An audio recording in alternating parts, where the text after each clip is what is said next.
অনেকদিন পর কলিং বেলটা বাজলো। বেল বাজানোর এই ভঙ্গিটা আমার চেনা। এভাবে কেবল একজনই বেল বাজায়, সে নীলা।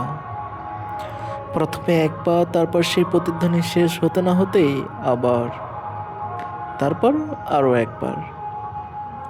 বেল বাজানোর এই ভঙ্গিটাতে কেমন এক ধরনের ব্যাকুলতার ছাপ আছে, আমার ভালো লাগে। দরজা খুলতেই নীলা কথা বলে উঠল। ভালো মন্দ কিছু জিজ্ঞেস না করেই বলতে লাগলো, 1 মাস গত হলো, একেবারের জন্যও আপনি আমায় ডাকেননি, কথা বলেননি, ভালোবাসেননি, অগোচরে জানতে চাননি কেমন আছি। কথাগুলো বলে নীলা খানিক দম নিল। আমি হাত ধরে তাকে বসালাম। হাসির ভাষায় বুঝলাম, শান্ত হন। নীলা বসলো, শান্ত হলো। বাইরে তাকিয়ে দেখি মেঘহীন নিরেট আকাশ, খাকা রোদ্দুর। আমি নীলাকে ডাকলাম, নীলা সাড়া দিয়ে দিল। তারপর বললাম, শেষ কবে বৃষ্টি হয়েছে? নীলা বলল, মাস দেড়েক আগে। আমি বললাম, শেষ কবে মেঘ ডেকেছে আকাশে?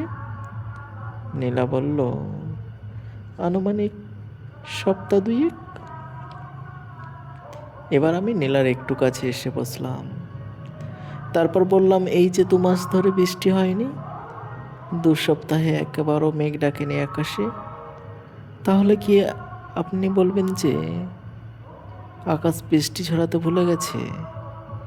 মেঘেরা ভুলে গেছে কান্নার সুর? নীরা বলল, না তো। আমি তখন চুপিসারে সবটুকু দূরত্ব কমিয়ে এনে নীলাকে খানিক ছুঁয়ে দিলাম। তারপর বললাম, তাহলে আমি কি করে আপনাকে ভুলে যাব? আকাশের ডেকে যাওয়া মেঘ, ঝরে যাওয়া বৃষ্টির মতো আপনাকে ভালোবাসাটাও যে আমার স্বভাবগত।